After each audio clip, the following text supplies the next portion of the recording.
Hey, my name is Jack, and my wife and I help people activate their divine union. And today I'm going to be talking about why the masculine is not reaching out. So maybe you're in separation for a long time. Maybe you've gone into separation on and off. Maybe the lockdowns are making this really difficult. So I imagine the energy of not reaching out can be really confusing and mysterious. You don't know what he's experiencing or thinking, especially if he's not communicating with you. So we're going to be going into detail from the masculine perspective on why he's behaving this way specifically. Now, I also want to share, when I say masculine or feminine, I'm just talking about energy today, not genders. So if sometimes I do say he, I'm just referring to the masculine energy. A quick question is, do you really want a Peter Pan or a king? Now, if king is your answer, then focus all of your energy on evoking a true king. Now, you can evoke this energy from this particular masculine, or you can evoke it from a new masculine that comes into your life. Now, if you really know that this person is your twin flame, you can evoke this energy by simply getting super crystal clear on what king energy means to you and fully activating that and receiving that into your being. Now, if you're attracting Peter Pan energy, he's being really flaky and kind of immature, then please consider that maybe he's not your twin flame, maybe he's not your divine masculine, and consider letting him go. If he is showing you that he can shift more into that king energy, if he is showing improvement, if he is growing and evolving, then he could be evolving into a king. Yet let him prove that to you. So there's two possible scenarios of separation. The first one is that you are actually in communication, and then the second one is that there's no communication. With open communication, the divine masculine will not communicate until it is the right time. That could be because he's processing emotions or he's busy in his mission. It also depends on how fast he learns. Sometimes it may take some time. We got some cicadas here making some noise. Make some noise! Like I said, there's a chance he may not be in his divine masculine, even if you think he is. So if he's really stagnant, if he's not showing any improvement, consider that maybe he's not worth your time and energy. Why is the masculine not reaching out? Okay, so maybe he's feeling uncomfortable. Maybe he's confused by the connection.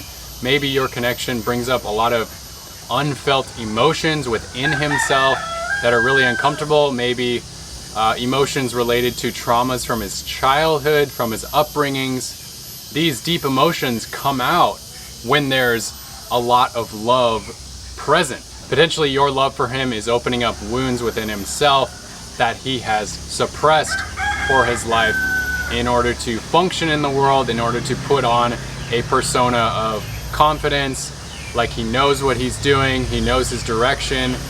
But when these emotions come up, then it brings up kind of a lot of chaos within himself. Yet an important question to ask yourself is, why are you waiting for him to reach out?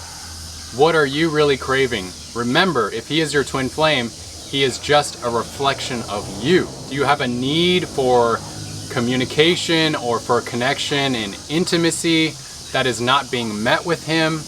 How can you take responsibility for those needs within yourself, do some self-care, and give to yourself what you are craving? The divine masculine is there to help you grow, to evolve, and to learn more about yourself. So what is the mirror teaching about you and yourself, and how can you be your own greatest lover? Now, the divine masculine does not want to reveal his deepest fears and insecurities because he has been taught that fear is weak, that vulnerability is weak, when in reality, if you've studied at all what Brene Brown teaches, vulnerability is strength. Now, most masculines are not aware of that. Yet if you think about the most bold, warrior-like, confident-like, masculine energy, maybe think of Braveheart, for example, just as one example. When a man is running into battle, that is the most courageous, manly thing a man can basically do, is put his own life at risk, which at the same time is simultaneously the most vulnerable thing you can do. You cannot have true vulnerability without the greatest courage. Now, sometimes the masculine does not easily accept energy that is coming up for him. Maybe he needs to go retreat in his cave for a while to figure himself out, to be with himself, to meditate, to go inwards, to learn more about these feelings that are being uncovered for him. Hopefully he's conscious and aware enough to do the deep inner work. If he is not aware enough to do any deep inner work, then, like I said, it could be a good time to let him go, to let him figure himself out, to not expect him to come back, but just focus on your own passions, make the most of your life, do what makes you happy, and then if he is the right match, if he is your twin flame, your divine masculine, he will come back. If he is not, then you have to be able to accept that. So don't try to control or speed up the process. I know this can be very, very challenging for those divine feminines. I can relate because I have a divine feminine within me too. Yet when you insist for things to work out, or you insist for him to come back, that actually creates a state of being of resistance. And resistance actually pushes away love. It is, in a sense, the opposite of love. And so you want to focus on being the full love that you are, which means following your highest passions, your joys, activating your soul purpose-based mission, focusing all of your energy on helping others and being of service to the world. Now, really quick, I want to mention that my beloved Amanda is running an amazing high-value masterclass for business owners in their divine feminine who may be coaches or healers. This training is for unicorns just like you, who are entrepreneurs and who don't necessarily fit into the mold of society.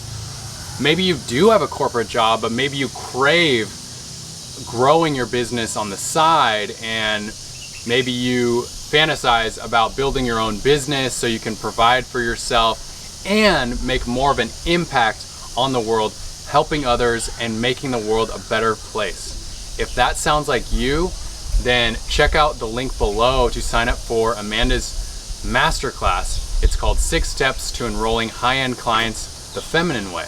Now, what the divine masculine should do when he's ready, when he has already gone into his cave, he's figured himself out, if he is your twin flame, he will contact you, especially if you're focusing on self-love, of pursuing your passions, especially if you've let him go. That is a state of love for yourself, and that will be magnetic to him. It's that energy of when you're trying to chase him is when he runs away. But if you find that security and that safety within yourself, and you find that happiness within yourself, that is magnetic. That is what will most likely pull him in. If he is your twin flame, he will reach out, in this case, in divine timing. But like I said, don't wait around. Don't sit around waiting, wishing, and wondering about him. You want to be focusing on what brings you joy, what brings you happiness. Focus on your soul purpose. Focus on growing your business as a divine feminine entrepreneur. Now, if there is separation without any communication, then yeah, that's painful. I can relate to that. It's difficult. It's not the best situation, obviously. Either he is not interested, and you have to accept that maybe he is not your twin flame. Maybe he's just a karmic soulmate or a karmic relationship that is not meant to last for the long term. It's more based on maybe past life karma. Yet also, maybe he is interested. He's just not ready to face you yet, because being in your presence, you bring up so much emotions within himself. His subconscious patterns come up, his fears, his insecurities, his traumas come up.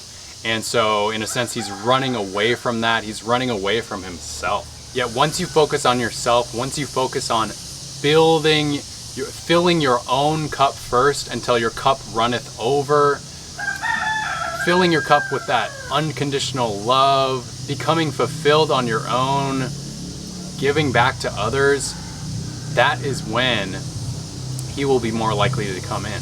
And if he does come back, he needs to communicate and say that he's sorry for not showing up, for not communicating as well as he could, for not being more emotionally intelligent. And signs that he is ready to be in a relationship with you, to pursue that loving connection, is that he's able to hold eye contact with you. He's able to be grounded, solid, and present with you. He's not distracting himself. He's not looking at his phone. He's not trying to avoid connection with you. He's not looking away. He's there with you. And he's able to communicate his emotions clearly and honestly and effectively. And if he's not in that place, then he still might not be ready. So no matter if you are the divine feminine or divine masculine partner, make sure to trust your intuition, trust your inner voice, trust your inner knowing, your inner authority. If you've ever seen a psychic and they tell you if this person is your twin flame or not, you need to be very, very, very careful about that. That is not the best way to figure out if someone is your twin flame or not. The only way is to trust your inner voice and your inner authority, and only you can know that. So the best guide out there will be the guide or the coach that teaches you to learn more about your intuition and your own inner authority, so that you can find the answer, so that you can find the kingdom of God within yourself. So I hope this helped. Once again, if you are a conscious leader, a business owner who is maybe making below 6 figures and you want to grow your impact and income, check out our free masterclass, 6 Steps to Enrolling High-End Clients the Feminine Way. You can check that out in the link below. This is about being of greater service. This is about being the change you want to see in the world. This is about healing yourself to heal others. And this is about giving your full gifts and pursuing your soul purpose mission that you were born to pursue and accomplish in this lifetime. I hope to see you there. Namaste. Namaskar.